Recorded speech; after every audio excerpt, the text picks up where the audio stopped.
যোৱাকালি চাবুৱা লাইভৰ জৰিয়তে এটা কলেজ ৰোডত যান জঁটৰ সমস্যাক লৈ এটা নিউজ প্ৰকাশ হৈছিলে। তাৰ প্ৰতি গুৰুত্ব ৰাখি আৰু আমি বহুদিনৰ পৰা পৰিকল্পনা কৰি আছিলোঁ। এই পৰিকল্পনাখিনি আমি কাৰ্যকৰী কৰাৰ আগমুহূৰ্ততে হঠাৎ এই পৰিস্থিতি আহি পোৱাৰ বাবে আমি আজি দুজন বিধায়কৰ অনুৰোধ আৰু চাবুৱা আৰক্ষী প্ৰশাসনৰ সহযোগত চাবুৱা পৌৰসভাই আজি কলেজ ৰোডত যি অবৈধভাৱে ৰাস্তাৰ ওপৰত যি চব্জি দোকান, মাছৰ দোকানে হওক, মানে অবৈধভাৱে বহি যি এটা যান জঁটৰ সৃষ্টি কৰিছিলে, এই সৃষ্টি কৰাৰ পৰিৱেশটো আমি এতিয়া আৰক্ষী প্ৰশাসনৰ লগত লৈ আমি নিয়াৰিকৈ জেগাখিনি খালী কৰি দিছোঁ। এই খালী কৰি দিয়া জেগাখিনিত কেনেধৰণে আমি সংৰক্ষণ কৰি এই ৰাস্তাটো বহল কৰি ৰাখিব লাগে তাৰ ওপৰত আমি এখন পৰিকল্পনা ইতিমধ্যে প্ৰস্তুত কৰি ৰাখিছোঁ। কিন্তু আমাৰ যি পৰিকল্পনা, এই পৰিকল্পনাত যি আমাৰ চৰকাৰী অনুদান, সেই অনুদানটো ইতিমধ্যে চেংচন হৈছে। গতিকে চেংচন নোহোৱাকৈ এনে এটা কাম আমি হিউজ এমাউণ্টৰ কাম এটা কৰাৰ ক্ষেত্ৰত অসুবিধা হয়। গতিকে আমি এতিয়া যেনেধৰণে ৰাইজে যাতে দুখন বাহন বা এখন বাইক ৰখাই হ'লেও এই কলেজত ভাল ধৰণে যাব পাৰে, ছাত্ৰ ছাত্ৰীসকলেও যাতে যাব পাৰে, তাৰ প্ৰতি লক্ষ্য ৰাখি আজি এই ক্ষেত্ৰত বহুখিনি স্থানীয় ৰাইজেও সহায় সহযোগ কৰিছে। গতিকে ভাল লাগিছে। আজি যিটো পৰিৱেশত এতিয়া আহিছে, এই পৰিৱেশটো যদি আমি সঁচাকৈয়ে ধৰি ৰাখিব পাৰোঁ, কলেজৰ যান জঁটৰ সমস্যাটো সমাধান হ'ব বুলি আমি ক'ব পাৰোঁ। আৰু ইয়াত পৰিকল্পনা বহুখিনি আছে, কিন্তু পৰিকল্পনাখিনি কৰাৰ আগমুহূৰ্তত আমি মানে যি অৰ্থটো আমি এতিয়া ব্যৱসায়িক উঠাই দিয়া হ'ল। হয়, বহুতে কৈছে সাধাৰণ মানুহ, গাঁৱৰ মানুহ বহুত আহে, সেই ব্যৱসায়ীসকলক আপোনালোকে বেলেগ স্থান সংস্থাপন দিছে নেকি? ব্যৱসায় কৰিবৰ কাৰণে স্থান দিছে নেকি? ব্যৱসায়ীসকলক আমি বজাৰৰ যিটো আমাৰ এটা ডাঙৰ গলি আছে, সেই গলিটো ফুটপাথতে বহু সংখ্যক চব্জি দোকানীয়ে চব্জি দোকান কৰি আছে। তেখেতসকলে ধুনীয়াকৈ ছিষ্টেমত চলিছেও, কৰিছেও। কিন্তু হঠাৎ মানে কেইজনমান ওলাই মানে নিজৰ দোকানখনৰ আগমুহূৰ্ততে তেনেকুৱা এটা চব্জি ব্যৱসায় কৰি আমাক আমনি কৰা পৰিলক্ষিত। তেখেতসকলক আমি বজাৰৰ ভিতৰত যি যেনেধৰণে কাপোৰ, কোনোবাই ফুটপাথত কাপোৰ বেচিছে, ঠিক তেনেকুৱা ধৰণৰ কিছুমান দোকান আঁতৰাই মেলি আৰু অলপ ডাঙৰকৈ জেগা লৈছে, তাক এটা এডজাষ্ট কৰি পিনি আমি দিয়াৰ কাৰণে এটা প্ৰয়াস কৰিছোঁ। এইখিনি এই মুহূৰ্তত হৈ উঠা নাই যদিও আমি আমাৰ যিখন যিহেতু ডেইলি বজাৰখন এজন হাতখোৱাৰ দ্বাৰা আমি পৰিচালনা কৰা, তেখেতক আমি অনুৰোধ কৰিছোঁ বা তেখেতক আমি জনাইছোঁ যে এই দোকানীসকলক সেই বজাৰৰ ভিতৰতে এডজাষ্ট কৰি দিবৰ কাৰণে আমি হাতখোৱা মানে বিহিত ব্যৱস্থা ল'বৰ কাৰণে অনুৰোধ জনাইছোঁ। দেখিছোঁ গাঁৱৰ যিসকল ব্যৱসায় আহে তেখেতলোকে শ্বহীদ বজাৰ সন্মুখত দিয়া যায়, তেখেতলোকে কিন্তু ভালহে পাইছে আজি এইটো কৰা। হয়, শ্বহীদ বজাৰ সন্মুখত দোকানখন দিলে ভাল হয়, সেই কথাটো আমি পৰিলক্ষিত হৈছোঁ। কিন্তু তাত দিব পাৰি, নোৱাৰা কোনো কাৰণ নাই, তাক আমি আৰু ছিষ্টেমেটিক কৰি দিমো। কিন্তু মই সংবাদ মাধ্যমৰ জৰিয়তে এটা কথাই মই চাবুৱাবাসী ৰাইজক অনুৰোধ জনাইছোঁ, বিশেষকৈ ৰাইজে মুঠতে মটৰচাইকেলখনত ৰখায়ে এই বস্তুটো কিনাৰ যিটো এটা একদম মানে উজু প্ৰক্ৰিয়া, সেই প্ৰক্ৰিয়াটোত যাব নালাগে।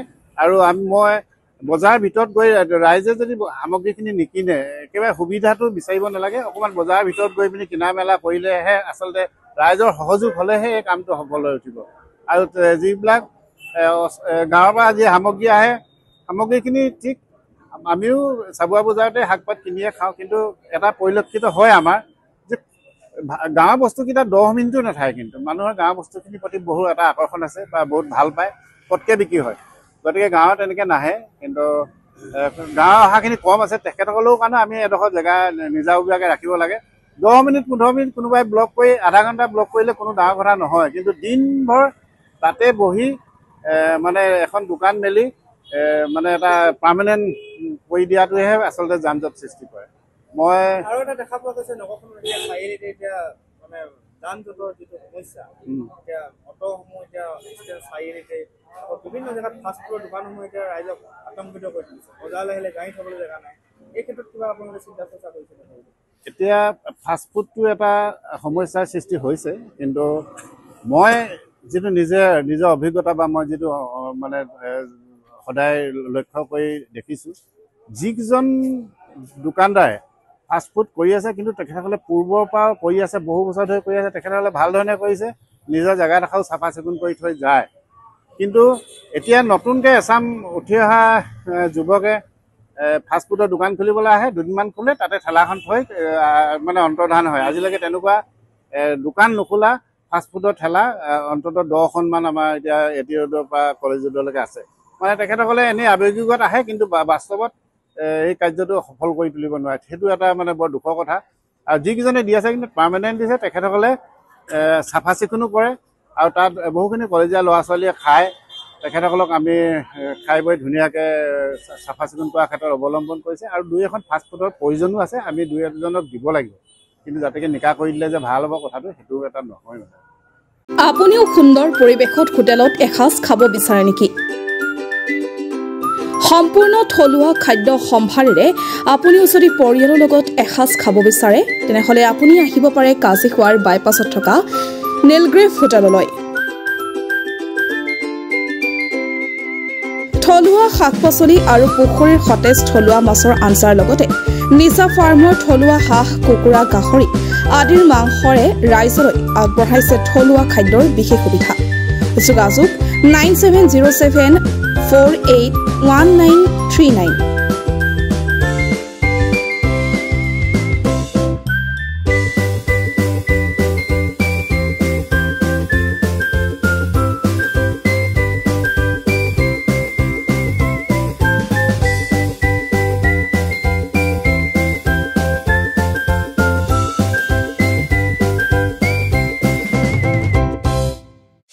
চাবুৱাবাসীৰ বাবে সুখবৰ।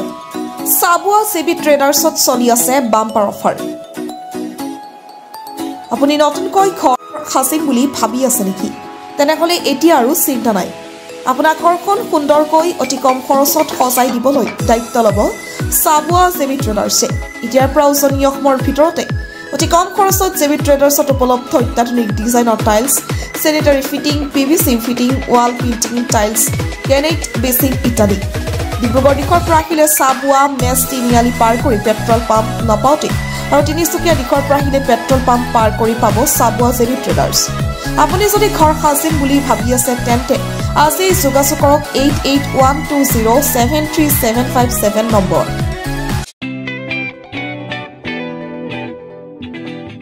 ৰোগীসকলৰ বাবে ভাল খবৰ।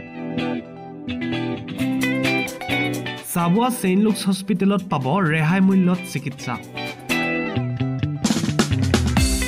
চাবুৱাৰ ছেইণ্ট লুকছ হস্পিটেলত এক্স-ৰে, চিটি স্কেন, আল্ট্ৰাছাউণ্ড, অত্যাধুনিক মেচিনৰ দ্বাৰা লেবৰেটৰী টেষ্ট ইত্যাদি পৰীক্ষাসমূহ ডিব্ৰুগড় জিলা নাৰ্ছিং হোমতকৈ 40% ৰেহাই মূল্যত কৰা হয়। লগতে ডায়েবেটিছ ৰোগীসকলে হায়দৰাবাদৰ পৰা অহা বিশিষ্ট চিকিৎসক ডাক্তৰ শুভান্দৰী চন্দ্ৰৰ পৰা পৰামৰ্শ ল'ব পাৰিব। স্ত্ৰী আৰু প্ৰসূতি ৰোগৰ বাবে হায়দৰাবাদৰ স্ত্ৰী ৰোগ বিশেষজ্ঞ ডাক্তৰ উমা দেৱী ভিয়ে চিকিৎসা আগবঢ়াব। লগতে উৰিষ্যাৰ পৰা অহা চিকিৎসক ডক্তৰ ৰঞ্জন কুমাৰ জিনাই নিউৰলজি চিকিৎসা আগবঢ়ায়। গতিকে এতিয়াৰ পৰা আপোনালোকে ৰেহাই মূল্যত বিশিষ্ট চিকিৎসকসকলক তেওঁলোকৰ অন্তৰ্গত সকলো বেমাৰ দেখা কৰি পৰামৰ্শ ল'ব পাৰিব। প্ৰয়োজন সাপেক্ষে ৰোগীসকলে যোগাযোগ কৰিব পাৰিব 8822455808 নম্বৰত। পানীতোলাবাসীৰ বাবে সুখবৰ। এতিয়াৰ পৰা পানীতোলা মডাৰ্ণ ফাৰ্মাত উপলব্ধ হ'ল জেনেৰিক আধাৰৰ ঔষধ বহু কম মূল্যত উপলব্ধ জেনেৰিক আধাৰৰ সকলো ঔষধ জেনেৰিক আধাৰৰ ঔষধৰ হোম ডেলিভাৰীৰ সুবিধাও ৰাখিছে মডাৰ্ণ ফাৰ্মাই সুলভ মূল্যত জেনেৰিক আধাৰৰ ঔষধ পাবলৈ আজিয়ে আহক মডাৰ্ণ ফাৰ্মালৈ পানীতোলা পেট্ৰল পাম্পৰ সমীপত মডাৰ্ণ ফাৰ্মাত মজুত আছে সুলভ মূল্যৰ ঔষধসমূহ অধিক জানিবলৈ যোগাযোগ কৰক 6003877465 নম্বৰত